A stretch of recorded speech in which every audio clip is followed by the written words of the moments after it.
Let's start with a brief summary. This article, written by Paul Graham in 2007, discusses the fears and concerns encountered when setting up a startup.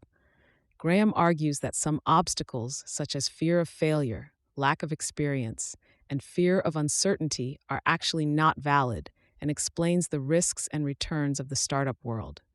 He also states that it's normal for most of the ideas that most entrepreneurs have at the start to change over time. In this article, Graham also points out that even young and inexperienced entrepreneurs can be successful, and even if they fail, they will learn a lot. Before we dive in, I want to share a quick note about how this podcast is created. As you've probably noticed, this podcast isn't voiced by a human, but by artificial intelligence.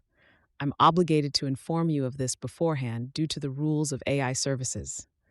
This podcast is made possible by our sponsor, Wope.com, an AI startup that combines content marketing with artificial intelligence to significantly boost traffic and revenue of your startups.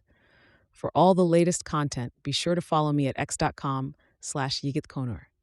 Now, let's turn our attention back to the essay. Hashtag Excuses for Not Starting a Business Venture and the Illogic Behind Them. Original title, Why to Not Start a Startup, date, March 2007. This essay is derived from talks at the 2007 Startup School and the Berkeley CSUA. We've now been doing Y Combinator long enough to have some data about success rates. Our first batch in the summer of 2005 had 8 startups in it. Of those 8, it now looks as if at least 4 succeeded. 3 have been acquired. Reddit.com was a merger of 2, Reddit and Infogami, and a third was acquired that we can't talk about yet. Another from that batch was Loop.com, which is doing so well they could probably be acquired in about 10 minutes if they wanted to.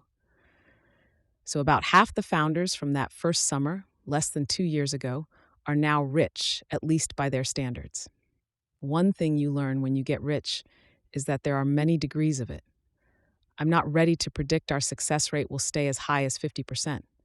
That first batch could have been an anomaly, but we should be able to do better than the oft-quoted and probably made-up standard figure of 10%. I'd feel safe aiming at 25%. Even the founders who fail don't seem to have such a bad time. Of those first 8 startups, 3 are now probably dead. In 2 cases, the founders just went on to do other things at the end of the summer. I don't think they were traumatized by the experience. The closest to a traumatic failure was Kiko, whose founders kept working on their startup for a whole year before being squashed by Google Calendar. But they ended up happy. They sold their software on eBay for $250,000. After they paid back their angel investors, they had about a year's salary each. Then they immediately went on to start a new and much more exciting startup, Justin.tv/Justin.tv. So here is an even more striking statistic. 0% of that first batch had a terrible experience. They had ups and downs like every startup, but I don't think any would have traded it for a job in a cubicle. And that statistic is probably not an anomaly. Whatever our long-term success rate ends up being, I think the rate of people who wish they'd gotten a regular job will stay close to 0%. The big mystery to me is, why don't more people start startups? If nearly everyone who does it prefers it to a regular job and a significant percentage get rich, why doesn't everyone want to do this? A lot of people think we get thousands of applications for each funding cycle. In fact, we usually only get several hundred. Why don't more people apply? And while it must seem to anyone watching this world that startups are popping up like crazy, the number is small compared to the number of people with the necessary skills. The great majority of programmers still go straight from college to cubicle and stay there. It seems like people are not acting in their own interest. What's going on? Well, I can answer that. Because of Y Combinator's position at the very start of the venture funding process, we're probably the world's leading experts on the psychology of people who aren't sure if they want to start a company. There's nothing wrong with being unsure. If you're a hacker thinking about starting a startup and hesitating before taking the leap, you're part of a grand tradition.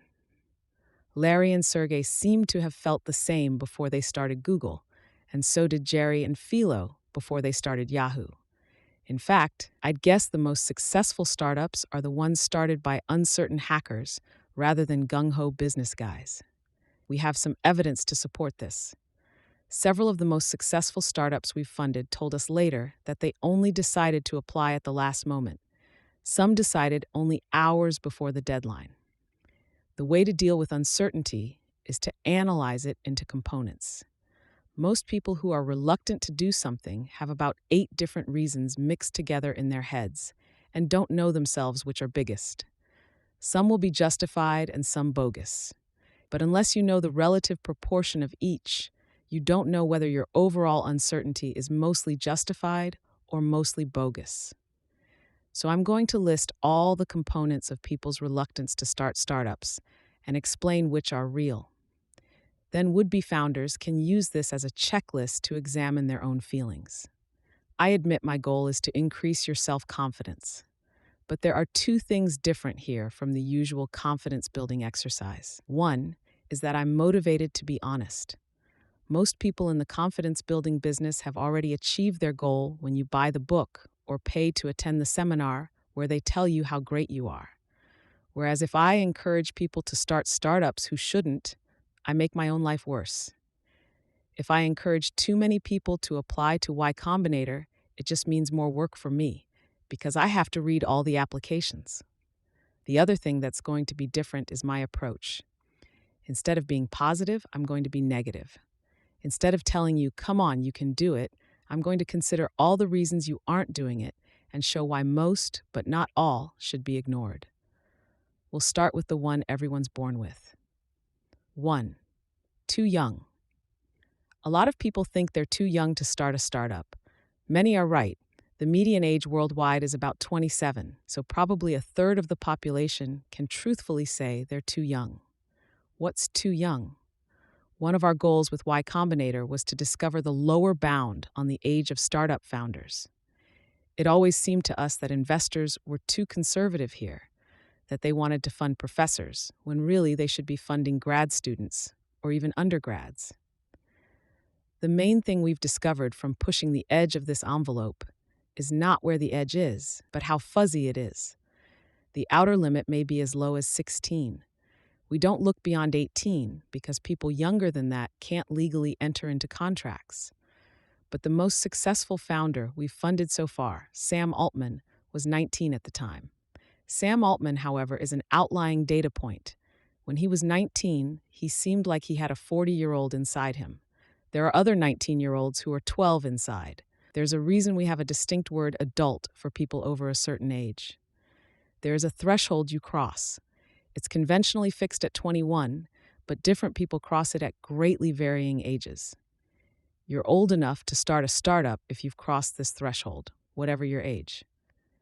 How do you tell? There are a couple tests adults use. I realized these tests existed after meeting Sam Altman, actually.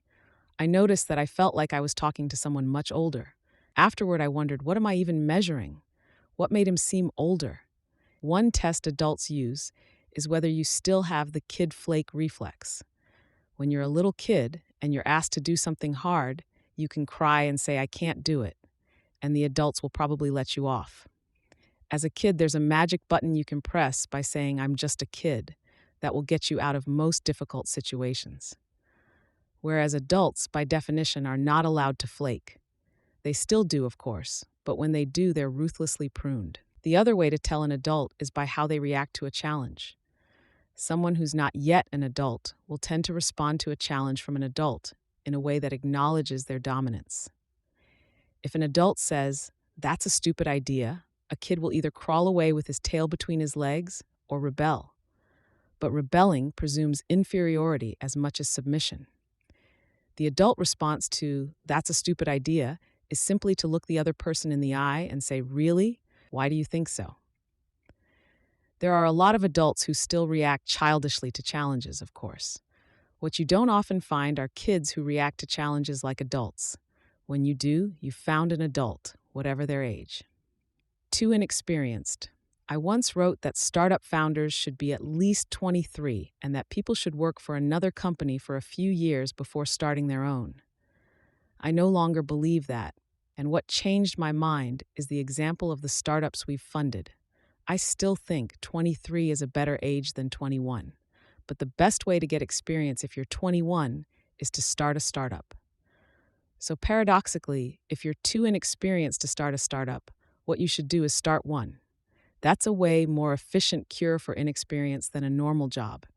In fact, getting a normal job may actually make you less able to start a startup by turning you into a tame animal who thinks he needs an office to work in and a product manager to tell him what software to write.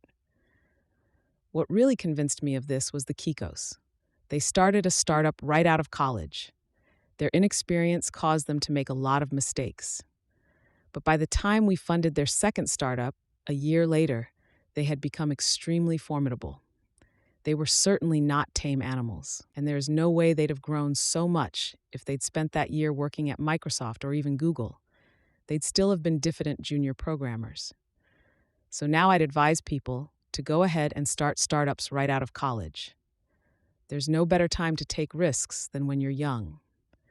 Sure, you'll probably fail, but even failure will get you to the ultimate goal faster than getting a job. It worries me a bit to be saying this, because in effect, we're advising people to educate themselves by failing at our expense. But it's the truth. 3, not determined enough. You need a lot of determination to succeed as a startup founder. It's probably the single best predictor of success. Some people may not be determined enough to make it. It's hard for me to say for sure, because I'm so determined that I can't imagine what's going on in the heads of people who aren't.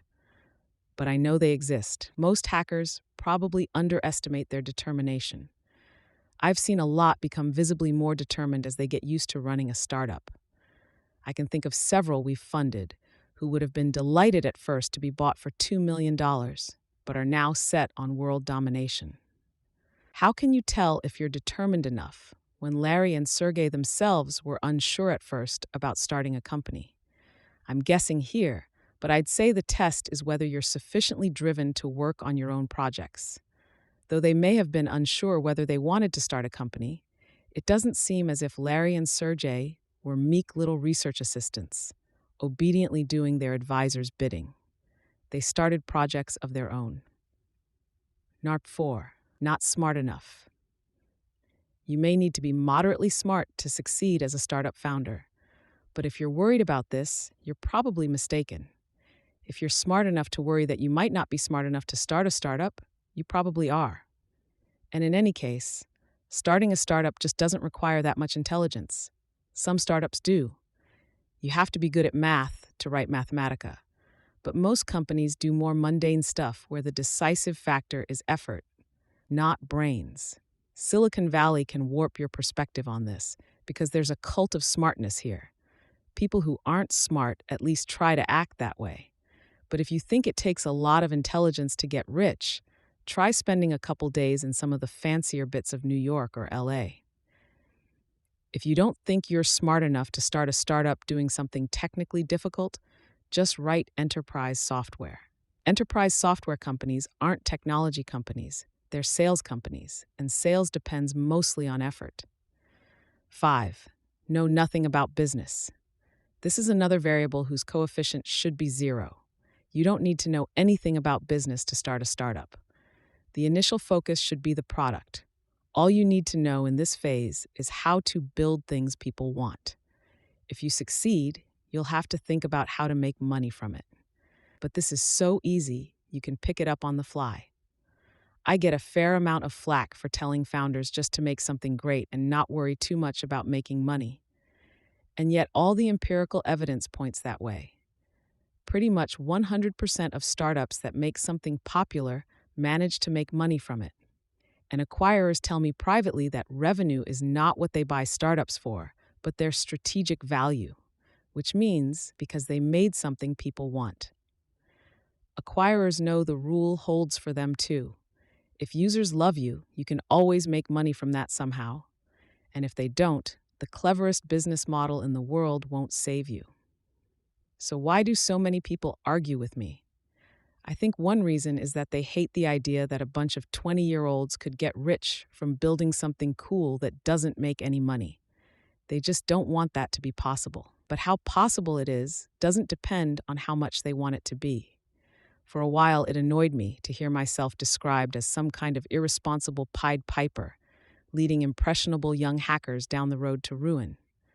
But now I realize this kind of controversy is a sign of a good idea. The most valuable truths are the ones most people don't believe. They're like undervalued stocks.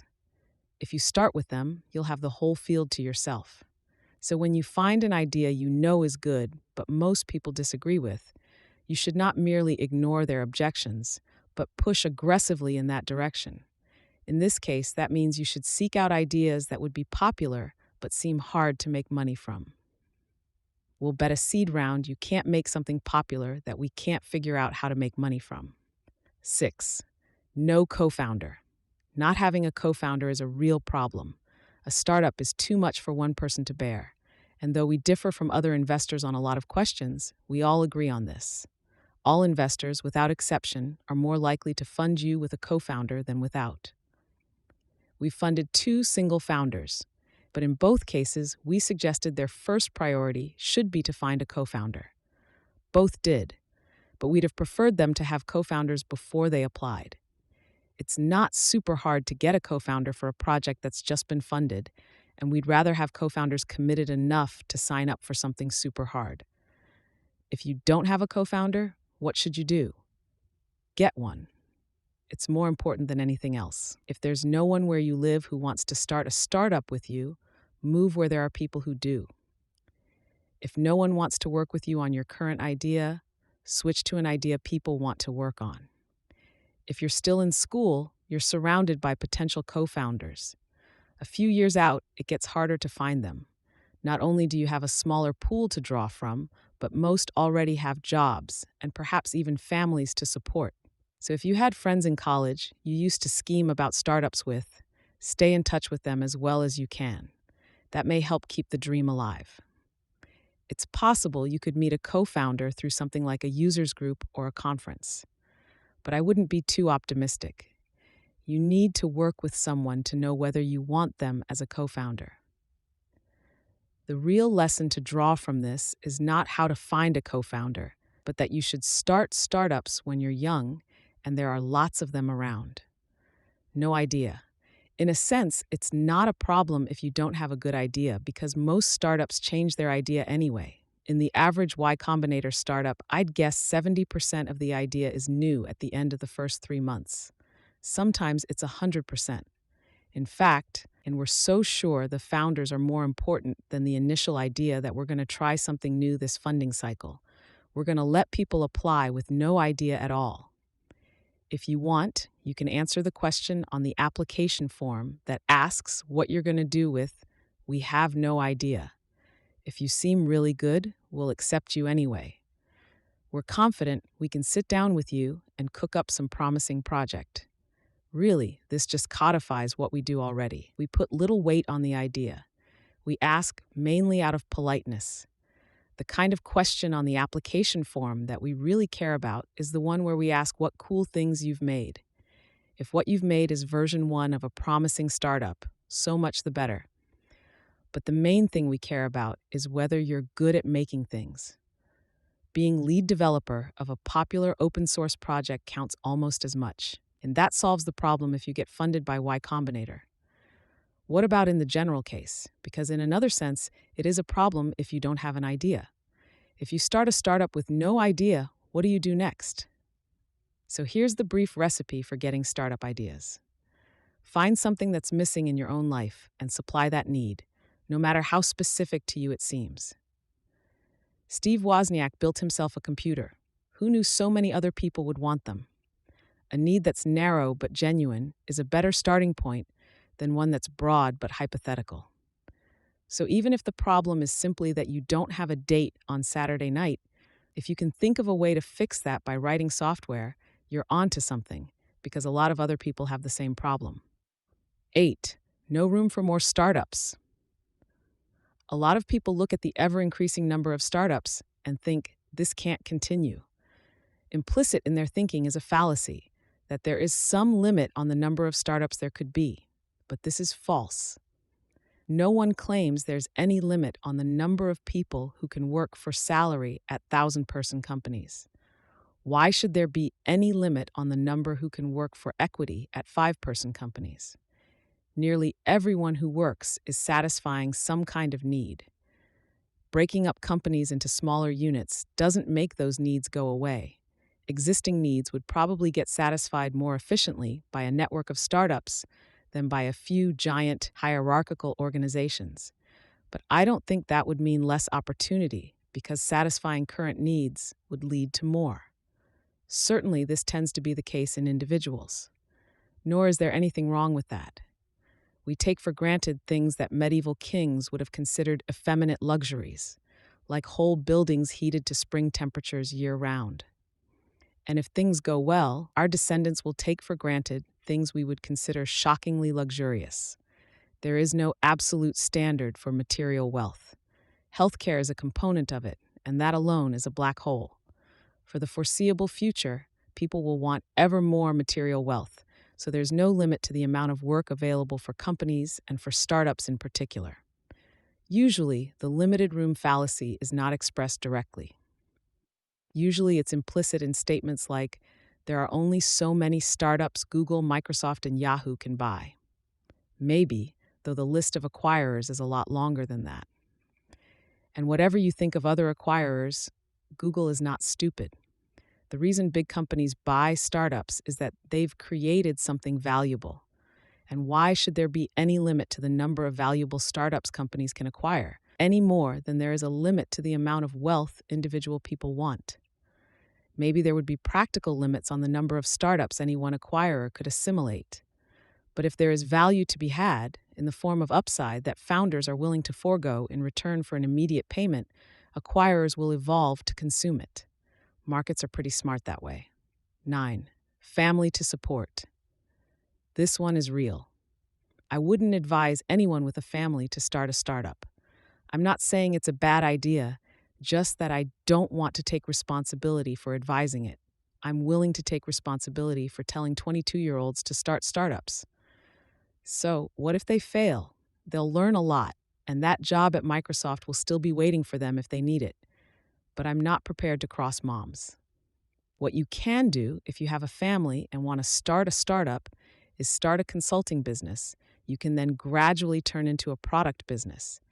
Empirically, the chances of pulling that off seem very small. You're never going to produce Google this way, but at least you'll never be without an income. Another way to decrease the risk is to join an existing startup instead of starting your own. Being one of the first employees of a startup is a lot like being a founder, in both the good ways and the bad. You'll be roughly one end founder, where N is your employee number. As with the question of co-founders, the real lesson here is to start startups when you're young. 10. Independently wealthy. This is my excuse for not starting a startup. Startups are stressful. Why do it if you don't need the money? For every serial entrepreneur, there are probably 20 sane ones who think, start another company? Are you crazy? I've come close to starting new startups a couple times, but I always pull back because I don't want 4 years of my life to be consumed by random schleps. I know this business well enough to know you can't do it half-heartedly. What makes a good startup founder so dangerous is his willingness to endure infinite schleps. There is a bit of a problem with retirement, though. Like a lot of people, I like to work. And one of the many weird little problems you discover when you get rich is that a lot of the interesting people you'd like to work with are not rich. They need to work at something that pays the bills, which means if you want to have them as colleagues, you have to work at something that pays the bills too, even though you don't need to. I think this is what drives a lot of serial entrepreneurs, actually. That's why I love working on Y Combinator so much. It's an excuse to work on something interesting with people I like. Now 11, not ready for commitment. This was my reason for not starting a startup for most of my 20s. Like a lot of people that age, I valued freedom most of all. I was reluctant to do anything that required a commitment of more than a few months. Nor would I have wanted to do anything that completely took over my life the way a startup does. And that's fine.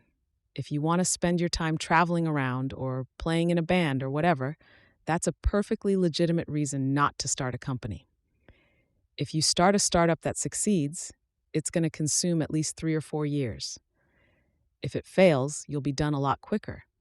So you shouldn't do it if you're not ready for commitments on that scale. Be aware, though, that if you get a regular job, you'll probably end up working there for as long as a startup would take, and you'll find you have much less spare time than you might expect. So if you're ready to clip on that ID badge and go to that orientation session, you may also be ready to start that startup. To 12, need for structure. I'm told there are people who need structure in their lives. This seems to be a nice way of saying they need someone to tell them what to do. I believe such people exist. There's plenty of empirical evidence, armies, religious cults, and so on. They may even be the majority. If you're one of these people, you probably shouldn't start a startup. In fact, you probably shouldn't even go to work for one. In a good startup, you don't get told what to do very much. There may be one person whose job title is CEO, but till the company has about 12 people, no one should be telling anyone what to do. That's too inefficient. Each person should just do what they need to without anyone telling them. If that sounds like a recipe for chaos, think about a soccer team. 11 people manage to work together in quite complicated ways, and yet only in occasional emergencies does anyone tell anyone else what to do. A reporter once asked David Beckham if there were any language problems at Real Madrid, since the players were from about 8 different countries. He said it was never an issue because everyone was so good they never had to talk. They all just did the right thing. How do you tell if you're independent-minded enough to start a startup? If you'd bristle at the suggestion that you aren't, then you probably are. Stunts 13. Fear of uncertainty. Perhaps some people are deterred from starting startups because they don't like the uncertainty. If you go to work for Microsoft, you can predict fairly accurately what the next few years will be like. All too accurately, in fact. If you start a startup, anything might happen. Well, if you're troubled by uncertainty, I can solve that problem for you. If you start a startup, it will probably fail. Seriously, though, this is not a bad way to think about the whole experience. Hope for the best, but expect the worst. In the worst case, it will at least be interesting. In the best case, you might get rich. No one will blame you if the startup tanks so long as you made a serious effort. There may once have been a time when employers would regard that as a mark against you, but they wouldn't now. I asked managers at big companies, and they all said they'd prefer to hire someone who'd tried to start a startup and failed over someone who'd spent the same time working at a big company. Nor will investors hold it against you, as long as you didn't fail out of laziness or incurable stupidity. I'm told there's a lot of stigma attached to failing in other places, in Europe, for example, not here. In America, companies, like practically everything else, are disposable. Don't realize what you're avoiding. One reason people who've been out in the world for a year or two make better founders than people straight from college is that they know what they're avoiding. If their startup fails, they'll have to get a job, and they know how much jobs suck. If you've had summer jobs in college, you may think you know what jobs are like, but you probably don't. Summer jobs at technology companies are not real jobs. If you get a summer job as a waiter, that's a real job. Then you have to carry your weight. But software companies don't hire students for the summer as a source of cheap labor. They do it in the hope of recruiting them when they graduate. So while they're happy if you produce, they don't expect you to. That will change if you get a real job after you graduate. Then you'll have to earn your keep. And since most of what big companies do is boring, you're going to have to work on boring stuff. Easy compared to college, but boring. At first, it may seem cool to get paid for doing easy stuff after paying to do hard stuff in college, but that wears off after a few months. Eventually, it gets demoralizing to work on dumb stuff, even if it's easy and you get paid a lot. And that's not the worst of it. The thing that really sucks about having a regular job is the expectation that you're supposed to be there at certain times. Even Google is afflicted with this, apparently. And what this means, as everyone who's had a regular job can tell you, is that there are going to be times when you have absolutely no desire to work on anything, and you're going to have to go to work anyway and sit in front of your screen and pretend to. To someone who likes work, as most good hackers do, this is torture. In a startup, you skip all that. There's no concept of office hours in most startups. Work and life just get mixed together. But the good thing about that is that no one minds if you have a life at work. In a startup, you can do whatever you want most of the time. If you're a founder, what you want to do most of the time is work, but you never have to pretend to. If you took a nap in your office in a big company, it would seem unprofessional. But if you're starting a startup and you fall asleep in the middle of the day, your co-founders will just assume you were tired. Number 15, parents want you to be a doctor. A significant number of would-be startup founders are probably dissuaded from doing it by their parents. I'm not going to say you shouldn't listen to them.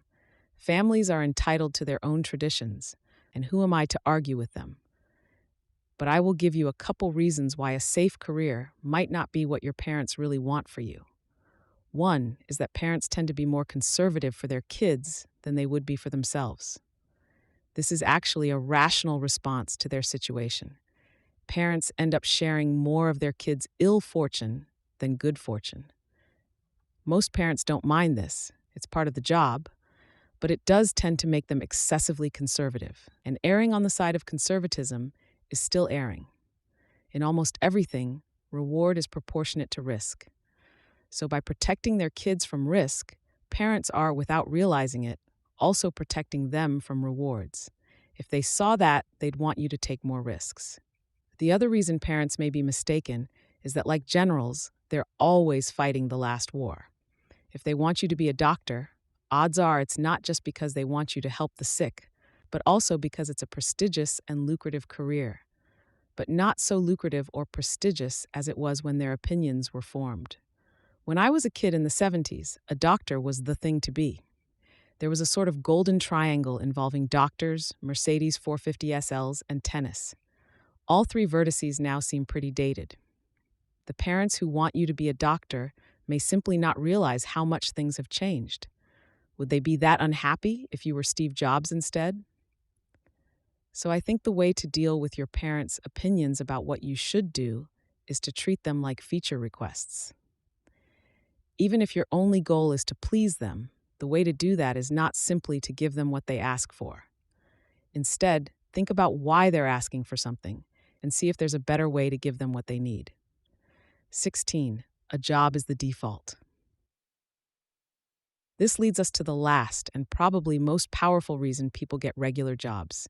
It's the default thing to do. Defaults are enormously powerful, precisely because they operate without any conscious choice. To almost everyone except criminals, it seems an axiom that if you need money, you should get a job. Actually, this tradition is not much more than 100 years old.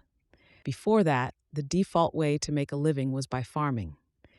It's a bad plan to treat something only 100 years old as an axiom. By historical standards, that's something that's changing pretty rapidly. We may be seeing another such change right now. I've read a lot of economic history, and I understand the startup world pretty well, and it now seems to me fairly likely that we're seeing the beginning of a change like the one from farming to manufacturing. And you know what? If you'd been around when that change began, around 1000 in Europe, it would have seemed to nearly everyone that running off to the city to make your fortune was a crazy thing to do. Though serfs were in principle forbidden to leave their manors, it can't have been that hard to run away to a city. There were no guards patrolling the perimeter of the village. What prevented most serfs from leaving was that it seemed insanely risky. Leave one's plot of land. Leave the people you'd spent your whole life with to live in a giant city of 3,000 or 4,000 complete strangers. How would you live? How would you get food if you didn't grow it? Frightening as it seemed to them, it's now the default with us to live by our wits.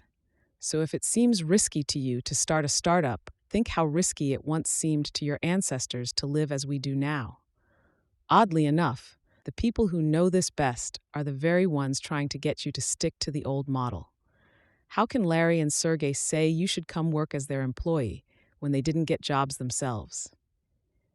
Now we look back on medieval peasants and wonder how they stood it.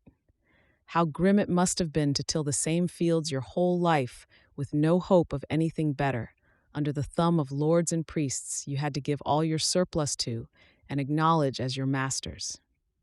I wouldn't be surprised if one day people look back on what we consider a normal job in the same way. How grim it would be to commute every day to a cubicle in some soulless office complex and be told what to do by someone you had to acknowledge as a boss, someone who could call you into their office and say, "Take a seat," and you'd sit. Imagine having to ask permission to release software to users. Imagine being sad on Sunday afternoons because the weekend was almost over and tomorrow you'd have to get up and go to work. How did they stand it? It's exciting to think we may be on the cusp of another shift like the one from farming to manufacturing. That's why I care about startups. Startups aren't interesting just because they're a way to make a lot of money. I couldn't care less about other ways to do that, like speculating in securities. At most, those are interesting the way puzzles are. There's more going on with startups. They may represent one of those rare, historic shifts in the way wealth is created. That's ultimately what drives us to work on Y Combinator. We want to make money, if only so we don't have to stop doing it, but that's not the main goal. There have only been a handful of these great economic shifts in human history. It would be an amazing hack to make one happen faster. Notes: the only people who lost were us. The angels had convertible debt, so they had first claim on the proceeds of the auction. Y Combinator only got 38 cents on the dollar. The best kind of organization for that might be an open source project, but those don't involve a lot of face-to-face meetings. Maybe it would be worth starting one that did.